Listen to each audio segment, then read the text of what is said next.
This isn't a message for Republicans or Democrats or independents. It's a message for everyone. In my community, people tend to vote for a person based on their merit or because they share our vision and ideas, but that's not the way the national political system wants us to operate. Instead, partisan politics forces everyone, even the most well-intentioned teachers, pastors, or local business owners running for office, to define themselves as either a Republican or a Democrat. The system makes us choose, even though nobody completely agrees with either party. This is my story about that choice. There's been a lot of discussion about why I ever became a Republican, why I should have never been a Republican, why I was the face of the new Republican, and ultimately why I should consider resigning the label Republican.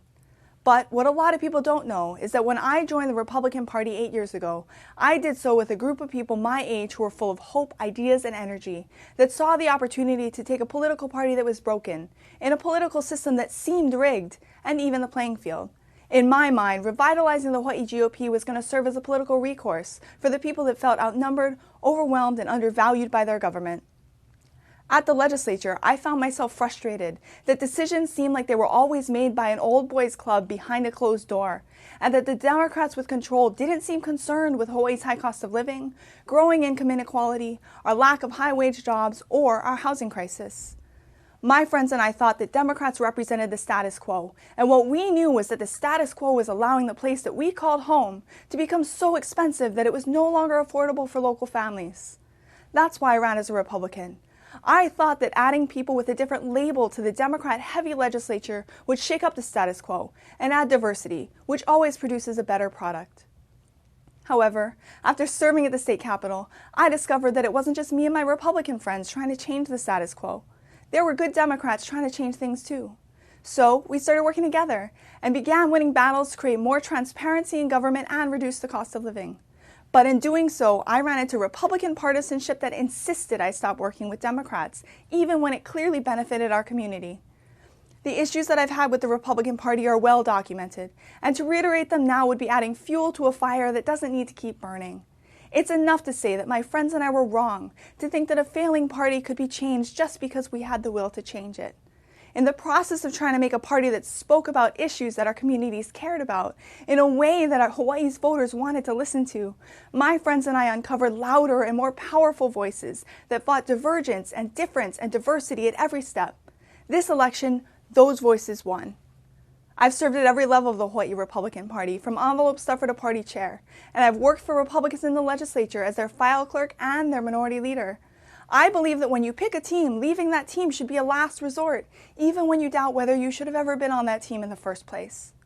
I did everything I could think of to fight for a better Republican Party. I even spoke out against the president. Today, I'm leaving the Republican Party and pursuing membership in the Democratic Party. Ultimately, it will be up to Democrats to decide if they want to accept me or not. But I want to assure my constituents that I will continue to uphold the convictions I've always demonstrated, regardless of my political affiliation. In serving my district at the legislature, I found significant common ground with my Democratic colleagues. Enough common ground that I believe we can fit comfortably in the same tent. Those that consider my voting record will find that it aligns more closely with the Democratic Party platform than the records of some elected Democrats. I couldn't make a place for myself in the Republican Party, and the friends that fought to make a better party with me have all found places somewhere else. Now I hope that I can find a place in the Democratic Party, and that their principles of inclusion and tolerance will extend to me and the many people that may never want to sign a party card, but who just want to know that someone is looking out for their rights and their freedoms. I started this journey believing that diversity makes us stronger. For me, I think the Democratic Party of Hawaii allows enough diversity of opinion that I can find a home there. Democrats that want to change the status quo in Hawaii are still fighting to do it, and I want to help them. Thank you to everyone for your emails and phone calls and postcards. They have taught me that the diversity that exists in America can't be adequately reflected in either political party if their establishments continue to refuse to change. This election left Americans afraid of one another, and the tendency is for each of us to stick to our own corners or cling to our labels or just stay out of politics altogether. But now more than ever, it's crucial that we start flooding politics with new voices, your voices. When I spoke out against the Republican Party and Donald Trump, I spoke because my background and my position made me the person that had to say something. It was my fight, and I had to fight it regardless of the consequences. You have something like that too. You have something to contribute to this conversation that no one else can. And if you're concerned about the direction of our country, our state, or your town, it's time to speak up, stand up, and work for something better.